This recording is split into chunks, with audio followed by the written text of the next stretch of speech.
Deuda, deuda, deuda. Todos hablan de la deuda, pero ¿realmente sabemos qué es la deuda externa? La deuda externa es el conjunto de obligaciones que contraen los países, como la Argentina, con acreedores extranjeros, como organismos financieros internacionales u otros países. Se comprende de la deuda pública, contraída directamente por el Estado, y la deuda privada, de particulares y empresas.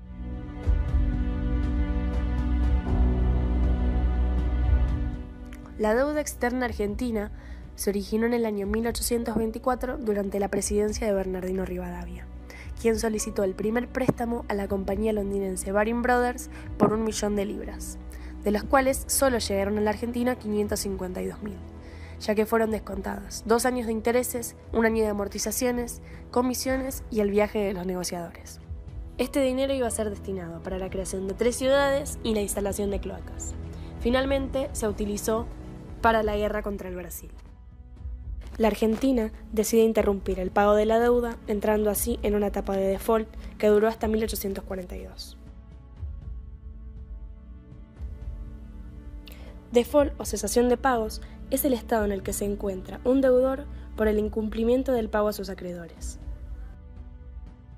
Se dice que entre esos años, la Argentina intentó pagar la deuda entregando las Islas Malvinas, ocupadas previamente por los ingleses en 1832.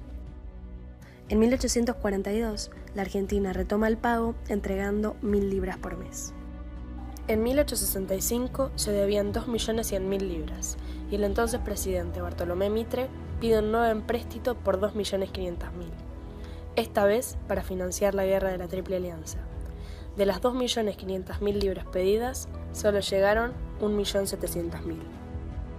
Durante la presidencia de Sarmiento se vuelve a tomar deuda para la construcción de ferrocarriles y para equilibrar la balanza de pagos, ya que el porcentaje de importaciones era mayor al de exportaciones. Hasta ese momento, la deuda ascendía a 14.500.000 libras. Esta deuda acumulada llevó a decir al presidente Nicolás Avellaneda que, si era necesario, pagaríamos toda la deuda, con sangre, sudor y lágrimas de todos los argentinos. Pero se pagaría. Por supuesto que no dijo, como pasa con todas las deudas, que la pagaría el pueblo. El general Julio Argentino Roca vuelve a tomar nueva deuda durante su presidencia y promueve el libre cambio. Lo sucedió en el cargo Juárez Celman, con quien el Estado argentino ingresa en cesación de pagos, nuevamente por 4 años. La crisis ocasionó la quiebra del Banco Nacional y la renuncia del presidente. Lo continuó en la presidencia Carlos Pellegrini, quien recibe un país con una deuda externa de 71 millones de libras esterlinas. La deuda se cancela en su totalidad en el año 1904, con la presidencia de Manuel Quintana, quien antes y después de ser presidente de la República fue abogado principal del Banco de Londres en el Río de la Plata.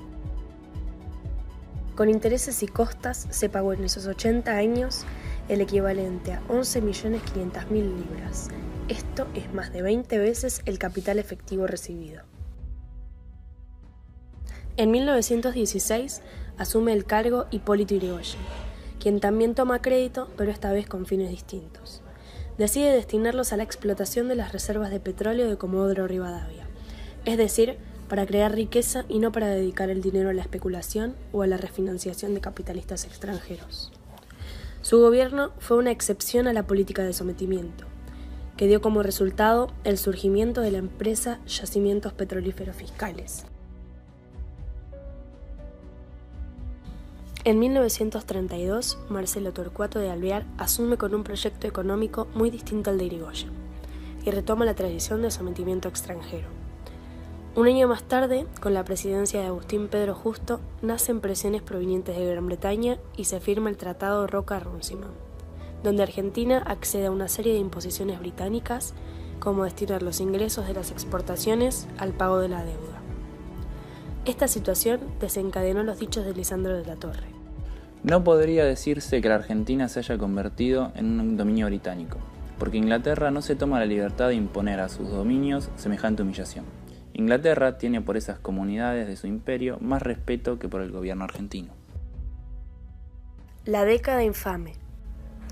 A mediados de los años 30 se produce un avance político y económico por parte de los Estados Unidos y Gran Bretaña, aliados en la guerra sobre la Argentina, con el objetivo de sumarla a su círculo de influencia. Mientras tanto, la década no cedía, manteniéndose durante años a niveles constantes.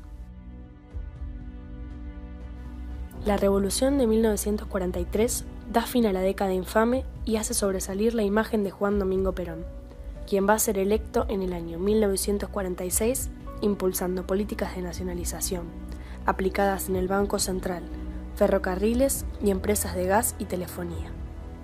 Tras la creación del FMI, Fondo Monetario Internacional, en 1945, Argentina decide no adherirse con el fin de tener una política económica independiente. Esto produjo un bloqueo económico por parte de Estados Unidos. En 1948, Perón paga 12.700 millones de pesos y pone fin al endeudamiento externo argentino. Llamamos a los embajadores y dijimos, no señores, esto no puede ser así. Nosotros tenemos una deuda de 3.500 millones de dólares que queremos repatriar, entonces comiencen ustedes por rebajarnos de esa deuda los 1.500 que nos deben. Esto dicho así en conjunto, claro, esto eran gestiones individuales con los embajadores. Lo curioso era que no querían cobrar, claro, no se querían perder el negocio, esa es una cosa natural. Bueno, al final yo le dijo, bueno señores, si ustedes no quieren cobrar, allá ustedes, nosotros ya lo descontamos y lo damos por pago, si ustedes no lo quieren cobrar, ya es cuestión de ustedes. Bueno, al final cobraron. Nosotros ya bajamos la deuda externa que nos llevaba 600 millones de dólares, bajamos a casi la mitad y en consecuencia la amortización e intereses bajó en una proporción semejante. El gobierno peronista termina en 1955 ante la Revolución Libertadora, golpe de Estado liderado por Eduardo Lonardi y Pedro Eugenio Aramburu. Este mismo año se levanta el bloqueo económico, iniciando nuevamente el proceso de endeudamiento, con la incorporación al FMI, quien presta al gobierno militar 700 millones de dólares para financiar importaciones.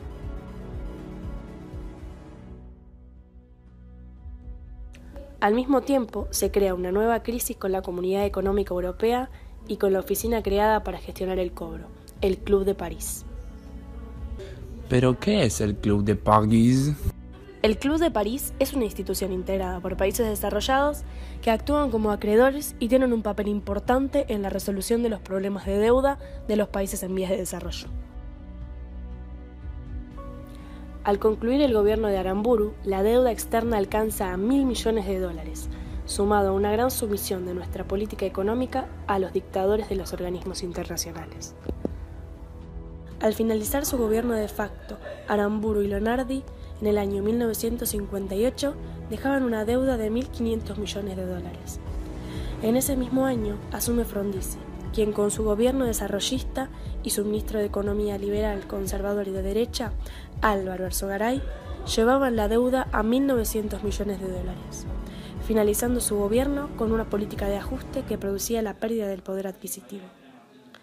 Sucediendo a Frondizi llegaba José María Guido, quien en menos de un año provocó el ascenso de la deuda a 2.100.000 dólares. En 1963 asume Ilia, quien se caracterizó por centrar la solución de los problemas económicos en las exportaciones agropecuarias, así intentando reactivar el país después de la recesión. Al finalizar su gobierno en 1966, Ilia había descendido la deuda externa a 1.700 millones de dólares. Los sucesores de Ilia, Onganía, Livingston y Lanusse ascendieron la deuda a 7.000 millones de dólares. Ante las presiones de los partidos políticos, el gobierno militar convocó a elecciones generales, donde resultó electo Héctor José Cámpora, bajo la tutela del propio Perón. Desde este momento y hasta el gobierno de María Estela Martínez de Perón, la deuda ascendió a 7.800 millones de dólares.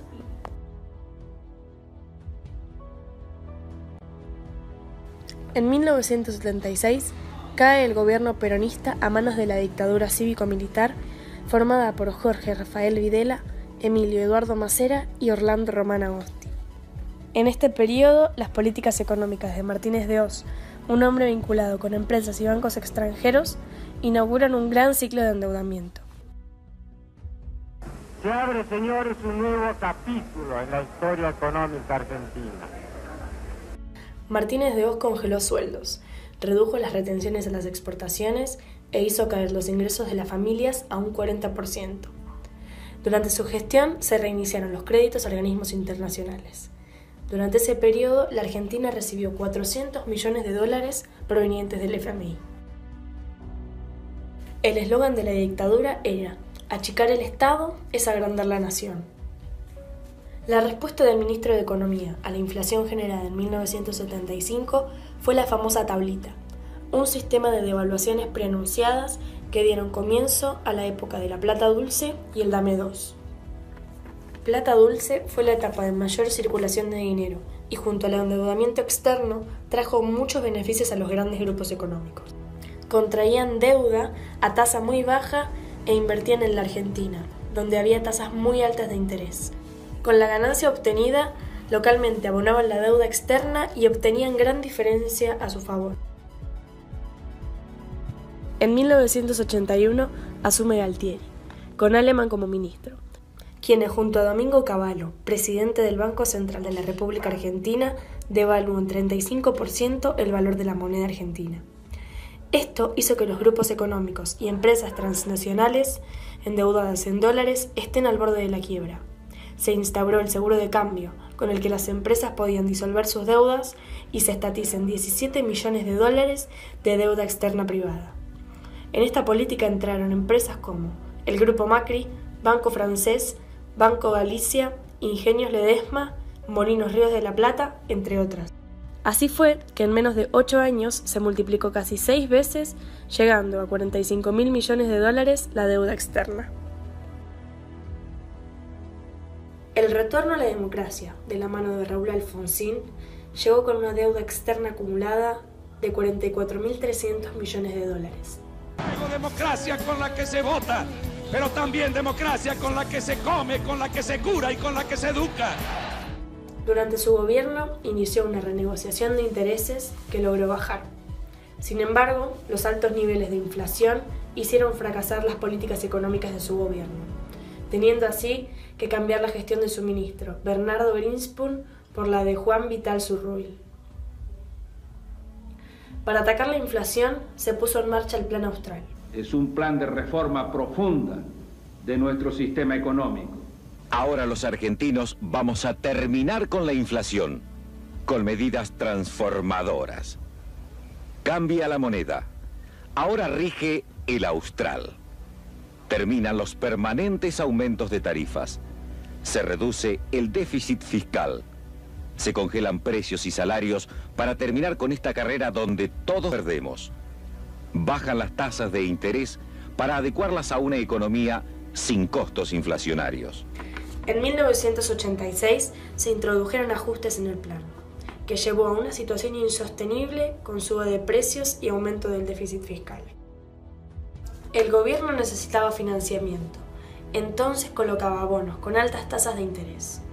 Para 1988, con 58.300 millones de dólares, Argentina no podía pagar la deuda y comenzó su estado crítico, con recesión, inflación, bajos salarios y desocupación. Esta crisis terminó estallando en 1989, con la pérdida de inversores, fuga masiva de capitales, devaluación del peso, hiperinflación. Antes de finalizar su presidencia, Alfonsín renuncia, pasándole el poder a Carlos Saúl Menem.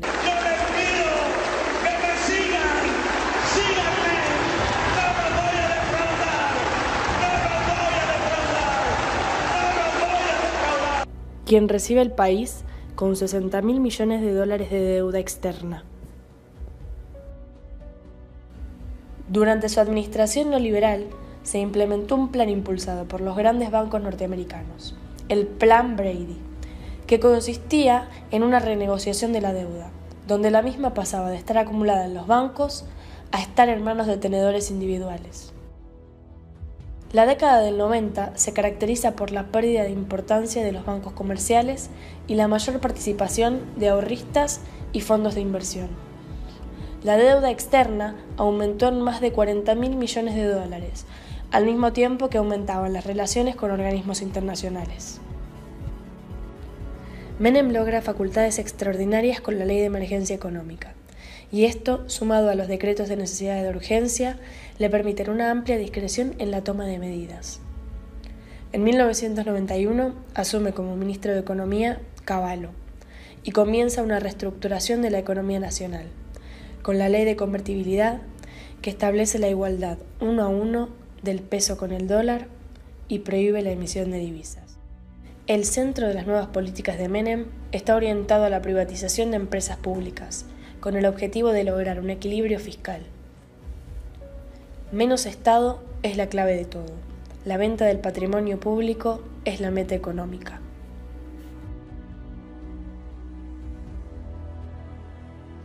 En 1999 asume Fernando de la Rúa, con una enorme deuda producto del plan de convertibilidad. Decide impulsar una fuerte reducción del gasto público, favorecer las exportaciones y proteger la industria nacional. El año 2000 contó con una gran recesión de la economía local, que llevó al déficit fiscal y los mercados comenzaron a desconfiar de la capacidad de la Argentina para pagar sus deudas. En solo 2 años, la deuda externa llegó a 191.000 millones de dólares y comenzaba a hablarse de crisis. A mediados de 2001, Argentina vuelve a entrar en default. La situación financiera fue insostenible. No se podían pagar los compromisos de la deuda externa. No había ni dólares ni pesos para los acreedores. Entonces, el gobierno de la Alianza ideó el megacanje, donde se canjearon 46 bonos por otros 5 que aplazarían los pagos con mayor vencimiento. Pero estos venían con intereses y comisiones, que aumentarían la deuda en al menos 55.000 millones de dólares. En esa situación, el megacanje agravó la insolvencia en lugar de resolverla, y significó la continuidad de la política de convertibilidad que ya había fracasado. El 1 de diciembre de 2001, Cavallo anunció el corralito. Ha tenido que adoptar una medida transitoria de limitación a la extracción de dinero en efectivo, y solo se podrá hacer durante este periodo de 90 días por cifras de 250 pesos semanales, donde limitó la extracción del dinero en efectivo de los ahorristas, teniendo como consecuencia el comienzo de los saqueos y la declaración del estado de sitio. He decretado el estado de sitio en todo el territorio nacional e informado al Honorable Congreso.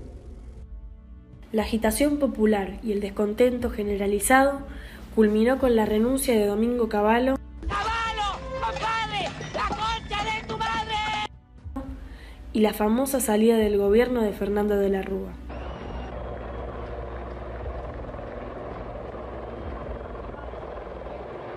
Luego de los disturbios del 20 y 21 de diciembre de 2001. Luego de la caída de la Rúa, Argentina ve pasar 4 presidentes en una semana: Ramón Puerta, Adolfo Rodríguez Sá, Eduardo Camaño y Eduardo Duhalde. La medida central del gobierno de Eduardo Duhalde sería la salida del plan de convertibilidad. Que van a ser respetadas las monedas en que hicieron sus depósitos. Es decir, el que depositó dólares recibirá dólares. Sin embargo, por decreto de necesidad de urgencia, se especificaron créditos y deudas y se dispuso la estatización de parte de la deuda privada de los bancos al compensarles la diferencia entre 1 peso y 1 peso con 40 centavos. En 2003 asumió un nuevo gobierno encabezado por el presidente Néstor Kirchner, con una estrategia destinada a ponerle un punto final al gran problema argentino, pagando la deuda con recursos propios, producto del desarrollo y crecimiento económico. Nuestra deuda en cesación de pagos ha quedado reestructurada como resultado del proceso de canje. Logró negociar una reprogramación de las obligaciones con los organismos financieros multilaterales, en la que se llamó Canje de la Deuda Argentina, con una adhesión del 76% de los acreedores y una quita del 65% del capital. También se canceló la deuda con el FMI, que hasta entonces dictaba el destino de nuestra economía. Hace pocas horas atrás decidimos terminar con esa deuda de 50 años y le dijimos que al Fondo Monetario Internacional basta la deuda externa. La Argentina paga, la Argentina se libera, la Argentina construye su destino, la Argentina empieza a construir su independencia. Así comenzamos un pago de deuda con crecimiento e inclusión social. En 2010, con Cristina Fernández de Kirchner como presidenta, se produce una segunda reestructuración de la deuda, llegando a un 92% de adhesión. El 7% de los acreedores restantes conforman los holdouts o fondos buitres, que compran bonos de deuda de países en crisis a precios muy bajos, especulan con su crecimiento y no aceptan etapas de negociación. Como es el caso de Paul Singer, quien adquirió bonos basura de la Argentina por $48 millones y reclamó cobrar $332 millones. Hacia el año 2011, el monto adeudado con el Club de París rondaba los $9.000 millones. En mayo de 2014, por intermedio de una comitiva enviada a París, encabezada por el ministro de Economía, Axel Kicillof, consiguen un histórico acuerdo para saldar la deuda, en un plazo de 5 años.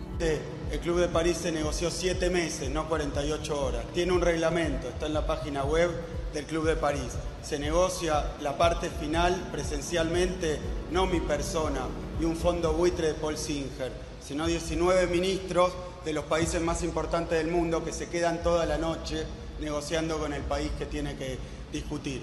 Todas las negociaciones con el Club de París se hicieron con el Fondo Monetario Internacional. No hay descuentos por estatuto. Esta es la primera negociación contra lo que dijo Clarín, lo que dijo La Nación y los especialistas, que se hizo sin el FMI y se consiguió pagar en cuotas. Lo reconocen todos los ministros del mundo. Se firmó y vinieron $4.500 millones del Banco Mundial que dependían de la aprobación del Club de París. En ese mismo año comenzó el juicio de los fondos buitres, realizado por el juez Tomás Griesa, quien ordenó abonar la deuda contraída con los acreedores extranjeros. Juicio que llegó a un acuerdo en el año 2016. Según datos del FMI, la Argentina experimentó una reducción del 73% de su deuda externa y resultó ser el país con mayor nivel de desendeudamiento del mundo. Mauricio Macri asume en 2016 con $254.000 millones de deuda dejada por el kirchnerismo. Con el cambio de gobierno y políticas concretas, como el ajuste y la apertura de las importaciones, Macri logró generar la confianza para pagar en 2016 una deuda cediendo a los pedidos de los tenedores de bonos. Gracias a eso, la Argentina volvió a los mercados internacionales y a la emisión continua de deuda externa. Las políticas implementadas en este gobierno enfriaron la economía, lo que le quitó recursos al Estado Nacional, que volvió a endeudarse para financiar el déficit fiscal. En 2017, la deuda ascendió $72.000 millones más. Luego de una década de autonomía económica, el país volvió a autorizar las revisiones de su economía por parte del Fondo Monetario Internacional. Y en 2018 vuelve a solicitar a ese organismo un préstamo por $50.000 millones.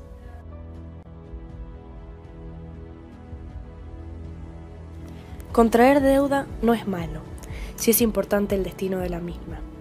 La deuda estatal debe ser para actividades productivas, es un mal necesario. Pero bien contratada y gastada no representa un problema. Lo malo es que no siempre es así.